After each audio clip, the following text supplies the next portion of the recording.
राधे राधे बंधुओं, माताओं और मेरी प्यारी बहनों। अब तक हमने पुरुषोत्तम मास के व्रत कथा के नियम, मूर्ति स्थापित कैसे की जाए और व्रत का पालन कैसे किया ये जाना। अब उद्यापन के पीछे व्रत के नियम का त्याग क्या है ये जानते हैं। अब उद्यापन के पीछे व्रत के नियम का त्याग कहते हैं। वाल्मीकि मुनि बोले, संपूर्ण पापों के नाश के लिए, गरुड़ ध्वज भगवान की प्रसन्नता के लिए धारण किए व्रत नियम का विधि पूर्वक त्याग कहते हैं। हे राजन, नक्त व्रत करने वाला मनुष्य समाप्ति में ब्राह्मणों को भोजन करावे और बिना मांगे जो कुछ मिल जाए उसको खाकर रहने में स्वर्ण दान करना। अमावस्या में भोजन का नियम पालन करने वाला दक्षिणा के साथ गोदान देवे और जो आंवला जल से स्नान करता है वह दही और दूध का दान देवे। हे राजन, फलों का नियम किया है तो फलों का दान करें। तेल का नियम किया है अर्थात तेल छोड़ा है तो समाप्ति पर घृत दान करें और घृत का नियम किया है तो दूध दान करें। हे राजन, धान्यों के नियम में गेहूँ और शाली चावल का दान करें। हे राजन, यदि पृथ्वी में शयन का नियम किया है तो रुई भरे हुए गद्दे और चांदनी के सहित अपने को सुख देने वाली तकिया आदि रखकर शैया का दान करें। वह मनुष्य भगवान को अति प्रिय है जो मनुष्य पत्र में भोजन करता है और वह ब्राह्मणों को भोजन करावे और घृत चीनी का दान करे। मौन व्रत में सुवर्ण के सहित घंटा और तिलों का दान करें। सपत्नी ब्राह्मण को घृत युक्त पदार्थ से भोजन करावें। हे राजन, नख तथा केशों को धारण करने वाला बुद्धिमान तर्पण का दान करें। जूते का त्याग किया है तो जूता दान करें। लवण के त्याग में अनेक प्रकार के रसों का दान करें। दीपदान किया है तो पात्र सहित दीपक का दान करें। जो मनुष्य अधिक मास में भक्ति के नियमों का पालन करता है वह सर्वदा बैकुंठ में निवास करता है। तांबे के पात्र में घृत और सुवर्ण की बत्ती रखकर दीपक का दान करें। व्रत की पूर्ति के लिए पल मात्र का ही दान देवें। एकांत में वास करने वाला 8 घंटों का दान करें।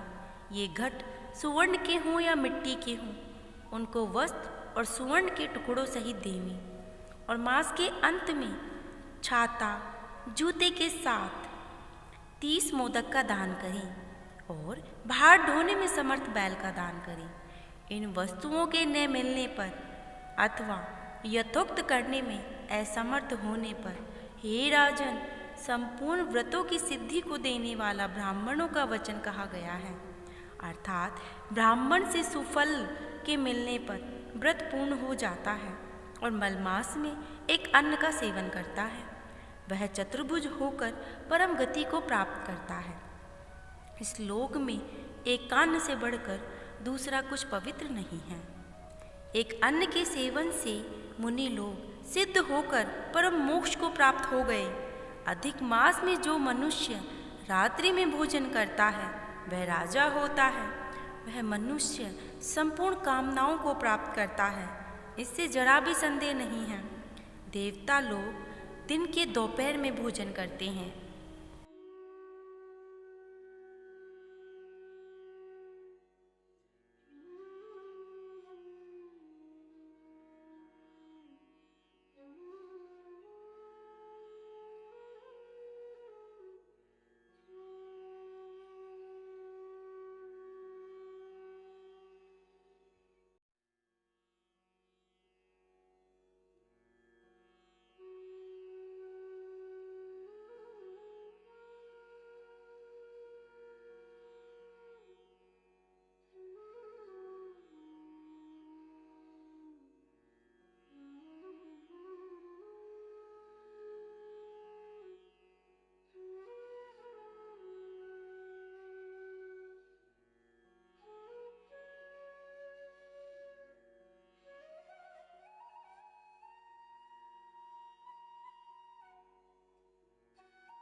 एकादशी व्रत करने वाला दशमी और द्वादशी के दिन एक बार भोजन करें। जो मनुष्य देव विष्णु भगवान के प्रीत्यर्थ व्रत करता है वह मनुष्य स्वर्ग को जाता है।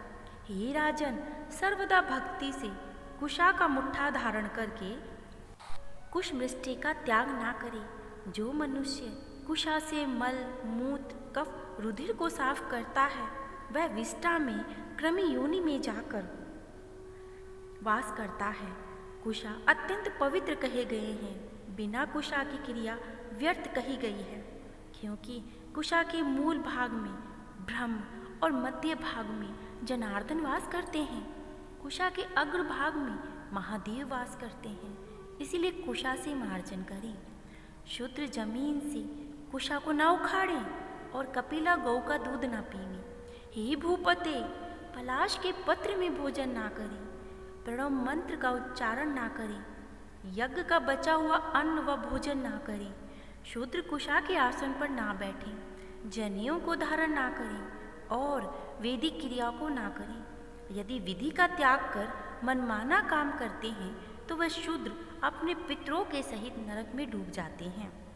14 इंद्र तक नरक में पड़े रहते हैं, फिर मुर्गा, सूकर, वानर योनि को जाते हैं।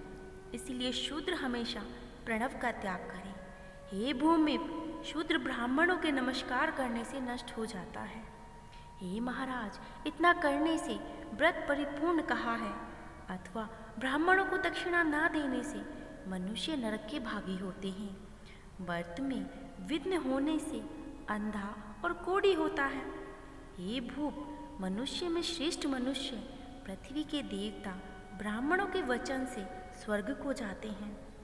हे भूप, इसलिए कल्याण को चाहने वाला विद्वान मनुष्य उन ब्राह्मणों के वचनों का उल्लंघन ना करे।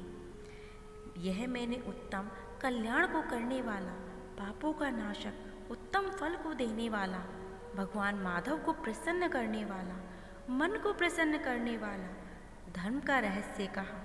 इसका नित्य पाठ करें। हे राजन, जो इसको हमेशा सुनता है अथवा पढ़ता है वह उत्तम लोक को जाता है, जहाँ पर योगेश्वर हरि भगवान निवास करते हैं। अब श्री नारायण मुनि वाल्मीकि से क्या बोले, आगे का वृतांत कल की कथा में कहेंगे। आपको कथा कैसी लगी एक बार लाइक करके कमेंट करके ज़रूर बताएं। श्री हरि भगवान विष्णु की कृपा से आप सबकी सारी मनोकामनाएं पूरी हों, आप सभी स्वस्थ रहें। राधे राधे।